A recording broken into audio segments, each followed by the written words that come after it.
Hello students, study by method में आपका बहुत बहुत स्वागत है। कैसे हैं आप सब? आई होप आप सब बहुत अच्छे हैं। आज की वीडियो में हम पढ़ने जा रहे हैं basic introduction of coordinate geometry. तो कोऑर्डिनेट ज्योमेट्री पढ़ने से पहले आपको नंबर लाइन आना चाहिए। तो नंबर लाइन कैसी होती है? जैसे कि यहाँ आप देख सकते हैं, ये एक नंबर लाइन है और यहाँ पर सेंटर में हमेशा क्या होता है? ज़ीरो होता है। राइट हैंड साइड पर हमेशा पॉजिटिव इंटीजर्स आते हैं एंड लेफ्ट हैंड साइड पर हमेशा नेगेटिव इंटीजर्स आते हैं। ये आपको याद रखना है। तो this is number line, right. चलिए अब हम देखते हैं कोऑर्डिनेट ज्योमेट्री के बारे में। तो सबसे पहले आपको पता होना चाहिए कार्टेशियन प्लेन किसे कहते हैं। कार्टेशियन प्लेन किसे कहते हैं? तो देखिए बच्चों, बहुत ही सिंपल है। कार्टेशियन प्लेन क्या होता है? तो ये बना रही हूं मैं कार्टेशियन प्लेन। ये वर्टिकल लाइन है जिसे क्या कहा जाता है बच्चों? Y axis. इसे मैं नाम देती हूँ वाई, ये वाई डैश। और ये जो आपको हॉरिजॉन्टल लाइन दिखाई दे रही है इसे हम कहते हैं एक्स एक्सिस। इसे नाम देंगे एक्स और ये है एक्स डैश। और आपको दिखाई दे रहा होगा एक्स एंड वाई का जो इंटरसेक्टिंग पॉइंट है, मिलने वाला पॉइंट है, यहाँ पर जो एक्स वाई के कोऑर्डिनेट्स होते हैं वो हमेशा क्या होते हैं बच्चों? Zero and zero. Which means x coordinate भी ज़ीरो है, वाई कोऑर्डिनेट भी ज़ीरो है। और इसे कहा जाता है ओरिजिन या फिर सेंटर, राइट। अच्छा, एक बात और देखिए, यहाँ पर हम सब जानते हैं पॉजिटिव इंटीजर्स आते हैं राइट हैंड साइड पर। यहाँ पर क्या आते हैं बच्चों? नेगेटिव इंटीजर्स आते हैं लेफ्ट हैंड साइड पर। वाई एक्सिस पर ऊपर के साइड क्या आता है? पॉजिटिव इंटीजर्स आते हैं। और यहाँ नीचे वाले साइड पर क्या आता है? नेगेटिव इंटीजर्स आते हैं। ये बात आपको क्लियर होगी। और इसे ही हम कहते हैं कार्टेशियन प्लेन, जिस पर X axis and Y axis बताए जाते हैं। क्लियर? अब जो नेक्स्ट पॉइंट है वो क्या है? जैसे कि यहाँ लिखा है 2 and 3, तो इसे मैं क्या कहूँगी? ये है हमारा एक्स कोऑर्डिनेट, राइट। और ये जो 3 दिख रहा है ना बच्चों, इसे कहेंगे वाई कोऑर्डिनेट, राइट। और इसी एक्स कोऑर्डिनेट को हम क्या कहते हैं?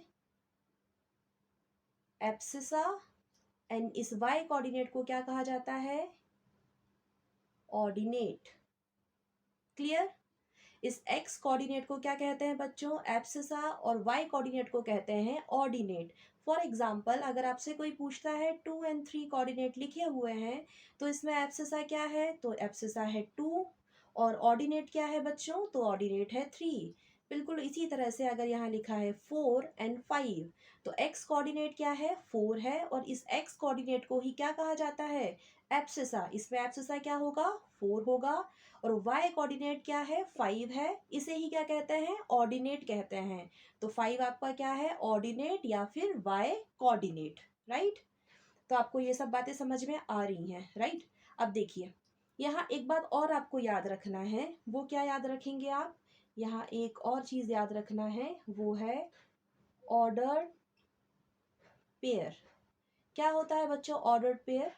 देखिए, ऑर्डर्ड पेयर का मतलब होता है पहले एक्स कोऑर्डिनेट आएगा, उसके बाद ही वाई कोऑर्डिनेट लिखेंगे। पहले वाई फिर एक्स कोऑर्डिनेट नहीं लिखते हैं, ऑर्डर में लिखते हैं। इसलिए इसे हमें कहा गया है इसे ऑर्डर्ड पेयर। फॉर एग्जाम्पल, जैसे मैं यहाँ लिखती हूँ 2 3, ये एक्स कोऑर्डिनेट ये Y coordinate is equal to 3 2। क्या ये सही है? तो ये नहीं, ये नॉट इक्वल है। पहले आता है x axis, sorry x coordinate, फिर आता है वाई कोऑर्डिनेट। क्लियर? तो ऑर्डर्ड पेयर का ध्यान होना चाहिए। और इसी ऑर्डर्ड पेयर के हिसाब से अभी हम क्वाड्रेंट्स भी पढ़ेंगे कि क्वाड्रेंट्स किसे कहते हैं, साइन वहां पर क्या यूज किए जाते हैं। तो देखिए, क्वाड्रेंट्स क्या होंगे?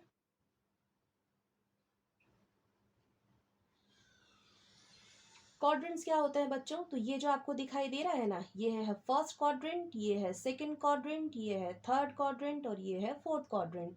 साइन कैसे डिसाइड करेंगे? ऑर्डर्ड पेयर के हिसाब से, जो कि होता है पहले एक्स फिर होता है वाई। तो यहाँ पर एक्स एक्सेस पर पहले क्या है पॉजिटिव, वाई एक्सेस पर भी क्या है पॉजिटिव। तो जो फर्स्ट क्वाड्रेंट है ना वो प्लस एंड प्लस दिखाता है। सेकंड क्वाड्रेंट पर आ जाइए तो ऑर्डर्ड पेयर के हिसाब से एक्स पहले फिर वाई बाद में। तो एक्स एक्सेस पर क्या है माइनस साइन है, वाई वाई पर क्या है दिख रहा है पॉजिटिव साइन, तो ये माइनस एंड प्लस होगा। थर्ड क्वाड्रेंट में ऑर्डर्ड पेयर के हिसाब से एक्स आएगा पहले फिर वाई आएगा, तो एक्स एक्सेस पर क्या है माइनस है, वाई पर भी क्या है माइनस है। फोर्थ क्वाड्रेंट में क्या होगा पहले एक्स एक्सिस तो पॉजिटिव है, वाई क्या दिख रहा है यहाँ पर negative.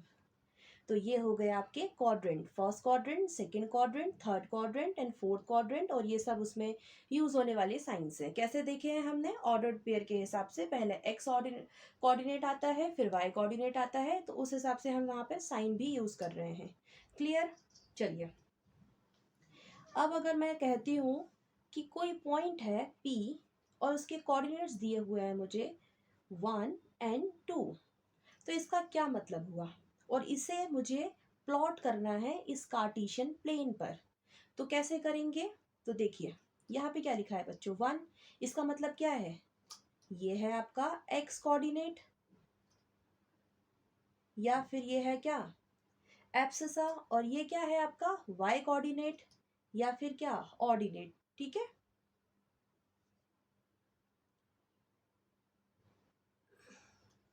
X coordinate and Y coordinate, इसे एब्सिसा भी कहते हैं और इसे ऑर्डिनेट भी कहते हैं। और ये कैसे होते हैं हमेशा, अभी हमने पढ़ा है ऑर्डर्ड पेयर में होते हैं। क्लियर। चलिए बढ़िया। तो इसका क्या मतलब है, इसे कैसे प्लॉट किया जाएगा इस कार्टेशियन प्लेन पर, तो कैसे प्लॉट करेंगे, तो देखिए ये क्या लिखा है बच्चों 1 है ना, तो ये जो 1 लिखा हुआ है इसको आप कैसे दिखाने वाले हो, देखो ऐसे दिखाएंगे इसे। यहाँ पर क्या है एक्स और एक्स कोऑर्डिनेट है, तो आप देखेंगे इस एक्स एक्सिस पर है ना, कहाँ पर लिखा है 1, तो यहाँ लिखा हुआ है। और ये क्या है आपका y कोऑर्डिनेट है, तो y कोऑर्डिनेट कहाँ पर है यहाँ पर है। ठीक है, तो यहाँ पर क्या है ये +2 है ना बच्चों, तो +2। ठीक है, तो ये जो है कुछ ऐसा है यहाँ पर है, मतलब ये पॉइंट P जो है वो ये रहा। So distance of point P along x-axis is 1 and distance of point P along y-axis is 2, इसे ऐसे बोला जाता है। क्लियर। और इसी तरह से आप किसी भी पॉइंट को इस कार्टेशियन प्लेन पर आराम से प्लॉट कर सकते हैं। याद क्या रखना है आपको, ऑर्डर्ड पेयर एक्स कोऑर्डिनेट पहले वाई कोऑर्डिनेट बाद में, और साइन का भी ध्यान रखें कि इंटीजर्स पॉजिटिव दिए हैं या नेगेटिव दिए हैं, उसी के अकॉर्डिंगली आपको प्लॉट करना है इन पॉइंट्स को। क्लियर है ये वाली बात पूरी आपको। ठीक है, चलिए आगे बढ़ते हैं। अब ये सारी चीज़ें पढ़ने के बाद हमें कुछ फॉर्मूला पढ़ना है। ठीक है, क्या पढ़ेंगे बच्चों, अब हम फॉर्मूले पढ़ेंगे। तो चलिए फॉर्मूले पढ़ेंगे। सबसे पहले फॉर्मूला आता है, काफ़ी इंपॉर्टेंट फॉर्मूले हैं और आपको इसे लर्न करना पड़ेगा क्वेश्चंस को अटेम्प्ट करने के लिए। ठीक है, तो ध्यान से देखिए, जो फर्स्ट फॉर्मूला है उसे कहते हैं डिस्टेंस फॉर्मूला। क्या कहते हैं बच्चों, डिस्टेंस फॉर्मूला। चलिए देखते हैं डिस्टेंस फॉर्मूले का मतलब होता क्या है।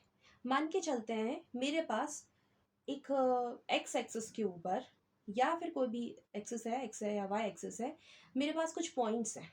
तो मैं मान लेती हूँ मेरे पास एक पॉइंट है ए और इसके कोऑर्डिनेट्स मुझे गिवन है, x1 दिए हैं एंड y1 दिए हैं। एक और मेरे पास पॉइंट है बी और इसके कोऑर्डिनेट्स मुझे गिवन है x2 एंड y2।